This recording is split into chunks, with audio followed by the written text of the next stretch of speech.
Hello friends, welcome to my channel low bytes 906। इस video series में हम discuss कर रहे हैं नेगोशिएबल इंस्ट्रूमेंट एक्ट 1880 फर्स्ट, और इसका हम सेक्शन 8 ऑनवर्ड्स इसमें डिस्कस करेंगे। सेक्शन 8 बोलता है होल्डर के बारे में कि होल्डर कौन होता है किसी भी बिल ऑफ एक्सचेंज या प्रोमिसरी नोट या चेक का।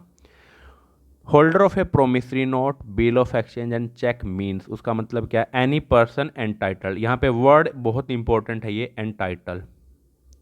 जिस पर्सन का उसके ऊपर लीगल राइट बनता है वो पर्सन होना चाहिए। In his name to the possession thereof and to receive और recover the amount due thereon from the parties thereto. कहने का मतलब क्या है यहाँ पे कि बिल ऑफ एक्सचेंज, चेक और प्रोमिसरी नोट के लिए होल्डर कौन होगा? ऐसा पर्सन जो एंटाइटल है, जिसके लिए वो राइट क्रिएट किया गया है, वो पर्सन। और वो पर्सन लीगली एंटाइटल होते हुए रिकवर कर सकता है एक सर्टेन अमाउंट जो कि उस bill of exchange, promissory note और चेक के अंदर मेंशन की गई। किससे? पार्टीज से।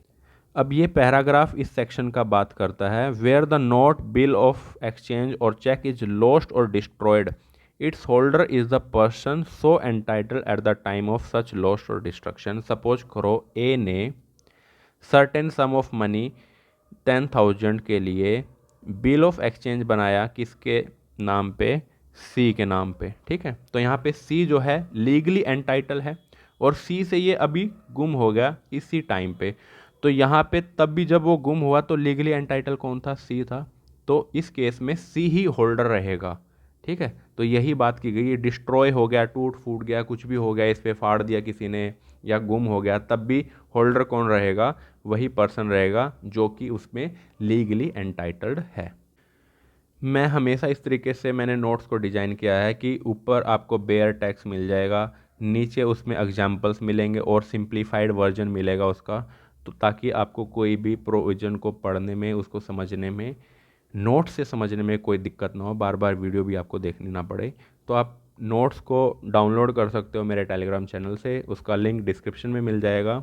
और आप नाम से भी सर्च कर सकते हो टेलीग्राम चैनल को, lobites_906 से। नेक्स्ट है section 9, holder in due course की बात करता है। Section 9, holder in due course कौन होता है? Holder in due course mean any person who for the consideration, important word इसमें है कंसिडरेशन। पहले वाले सेक्शन में था लीगल एंटाइटलमेंट, उसका एंटाइटल जो हो वो होल्डर होता है। कंसिडरेशन का मतलब क्या है?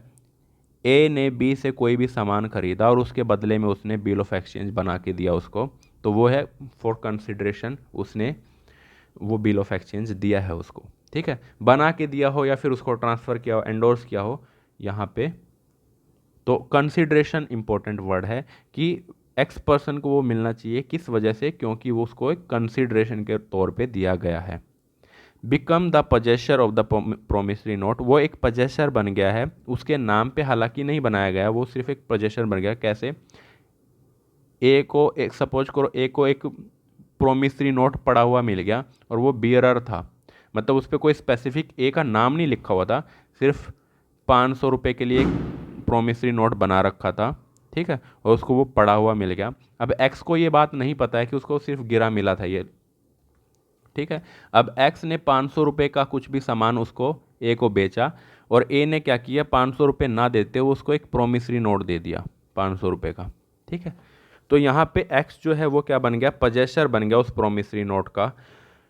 तो इस केस में जो एक्स बना है वो क्या होगा? होल्डर इन ड्यू कोर्स बन गया। वो होल्डर नहीं है क्योंकि उसका नाम नहीं लिखा हुआ उसके ऊपर, या फिर उसका लीगल एंटाइटलमेंट नहीं है उसके ऊपर, उसको सिर्फ एंडोर्स किया गया, एंडोर्सी उसको बोल सकते हैं हम, लेकिन वो होल्डर इन ड्यू कोर्स बन गया क्योंकि कंसिडरेशन के बदले में उसको वो पजेशन उस प्रोमिसरी नोट का मिला है। ठीक है, तो holder in due course mean any person who for the consideration become the possessor of a promissory note, bill of exchange और cheque if payable to bearer, अगर वो बियरर के लिए पेबल है, और पेई और endorsee thereof if payable to the order.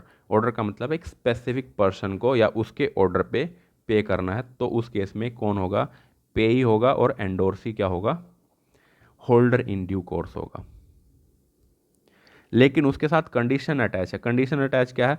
वो तब उसको मिलना चाहिए, एक्स को कब मिलना चाहिए, before the amount mention in it become payable.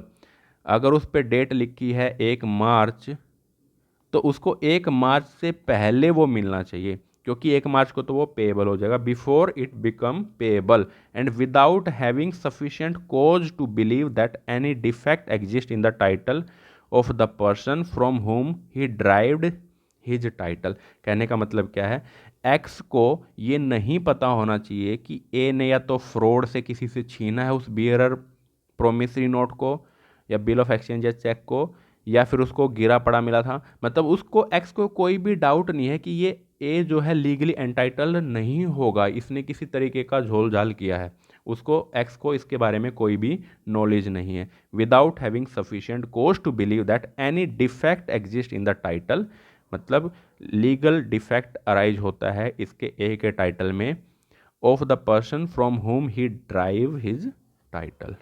I hope आपको ये होल्डर इन ड्यू कोर्स समझ में आ गया होगा। ये होल्डर इन ड्यू कोर्स का मैंने सिंप्लीफाइड वर्जन भी नीचे लिखा हुआ है, आप यहाँ से ही पढ़ सकते हो। नेक्स्ट है सेक्शन 10। सेक्शन 10 बात करता है पेमेंट इन ड्यू कोर्स।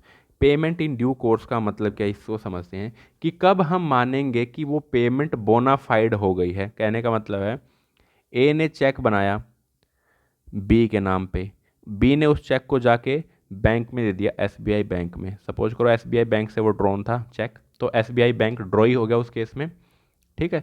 तो एसबीआई बैंक ने बी को पेमेंट कर दी। अब ए कह रहा है कि मैंने तो वो बनाया नहीं, या फिर वो फोर्ज हो गया, या फिर उसके ऊपर मैंने अच्छे से सिग्नेचर नहीं था, जो भी उसने एक डाउट क्रिएट कर दिया कि वो पेमेंट जो है आपने ऐसे ही कर दी और आप मेरे को इसका कंपनसेशन दो, ठीक है। तो यहाँ पे एसबीआई बैंक जो है कब माना जाएगा कि पेमेंट इन ड्यू कोर्स हो गया, मतलब एक बोनाफाइड पेमेंट एसबीआई बैंक ने की है और एसबीआई बैंक ने अपनी साइड से कोई भी मिस्टेक नहीं की है, वो पेमेंट इन ड्यू कोर्स थी।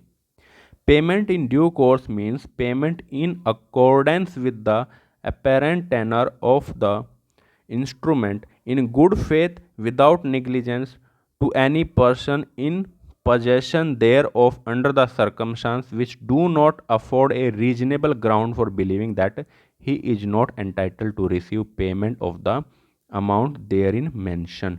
कहने का मतलब क्या है कि गुड फेथ में होनी चाहिए वो पेमेंट, कोई भी निग्लिजेंस नहीं हुआ है बैंक की साइड से, या जो पर्सन उसको पेमेंट करना था, यहाँ पे सिर्फ बैंक नहीं, ये पेमेंट इन ड्यू कोर्स हर एक promissory note, bill of exchange और चेक सब के लिए वैलिड है। तो कोई भी मतलब गुड फेथ होना चाहिए, विदाउट नेग्लिजेंस होना चाहिए, और इन सर्कमस्टांस में हुआ है कि ये कोई रीजनेबल डाउट ही अराइज नहीं हो रहा था कि ए पर्सन का उसके ऊपर राइट ही नहीं बनता है। ऐसा लग रहा था कि ए जो चेक लेके आया है वो लीगली मतलब एंटाइटल्ड है उस चेक के लिए, और कोई भी हमने नेग्लिजेंस नहीं किया, गुड फेथ में पेमेंट की है, और कोई भी ऐसा हमने मिस्टेक अराइज नहीं हुई कि जिससे हमें लगे कि यार ए पे तो इसका टाइटल ही नहीं बनता और हमें एक बार कंफर्म कर लेना चाहिए, ठीक है। तो ऐसी सारी पेमेंट क्या होंगी, पेमेंट इन ड्यू कोर्स होगी। इसको एक सिंप्लीफाइड वर्जन भी मैंने लिखा है, उसको भी एक बार देख लेते हैं।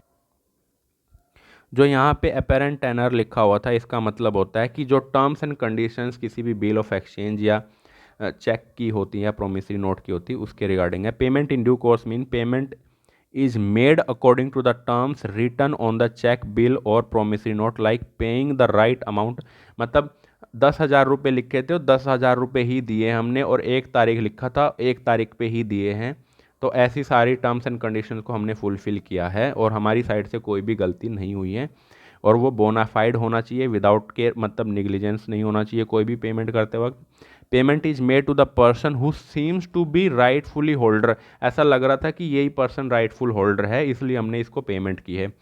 The person holding the cheque और the note, and there is no obvious reason to doubt that the person is entitle to receive the money. और कोई भी ऐसा डाउट अराइज ही नहीं हुआ कि एक पर्सन इसका लीगल एंटाइटलमेंट नहीं होगा, ठीक है। इस वजह से हमने ये पेमेंट की है।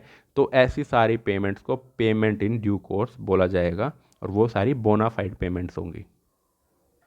नेक्स्ट सेक्शन 11 और 12 तक देखते हैं, फिर 13 से नेक्स्ट वीडियो में देखेंगे। 11 बात करता है इनलैंड इंस्ट्रूमेंट की और 12 बात करता है फॉरेन इंस्ट्रूमेंट्स की। इसको साथ में पढ़ते हैं। इनलैंड इंस्ट्रूमेंट का मतलब क्या है कि कौन से ऐसे इंस्ट्रूमेंट माने जाएंगे कि वो इंडिया के अंदर इनलैंड ही क्रिएट किए गए हैं और कौन से ऐसे माने जाएंगे कि वो बाहर क्रिएट किए गए फॉरेन इंस्ट्रूमेंट्स हैं। A promissory note, bill of exchange और चेक तीनों पे एप्लीकेबल होगा। ड्रोन और मेड इन इंडिया, ड्रोन का मतलब बनाना ही होता है, उसको आप सिंप्लीफाइड ऐसा ही समझना कि ड्रोन का मतलब बनाना ही होता है, ठीक है। ड्रोन और मेड इन इंडिया, जिसको इंडिया में ही बनाया गया है। एंड मेड पेएबल इन और drawn upon, payable in and drone upon का मतलब है कि पैसा भी लेना इंडिया में ही है, बनाया भी गया इंडिया के अंदर है, सारी चीज़ें इंडिया के अंदर ही हुई हैं, तो उस केस में क्या बोला जाएगा उसको, वो एक इनलैंड इंस्ट्रूमेंट है। ड्रोन और made in India and made payable in और drawn upon any person resident in India. यहाँ पे सिटीजन वर्ड नहीं यूज किया गया है, इस वर्ड को बहुत ध्यान से समझ लेना आप। रेसिडेंट वर्ड यूज किया गया है। फॉरेनर पर्सन भी रेसिडेंट हो सकता है अगर वो एक सर्टेन पीरियड ऑफ टाइम के लिए इंडिया के अंदर रह रहा है, तो उसको रेसिडेंट बोला जाता है। Drawn upon any person resident in India shall be deemed to be an inland instrument, उसको क्या बोला जाएगा, इनलैंड इंस्ट्रूमेंट बोला जाएगा। इसमें मैंने एग्जाम्पल भी लिखा है आपको समझाने के लिए।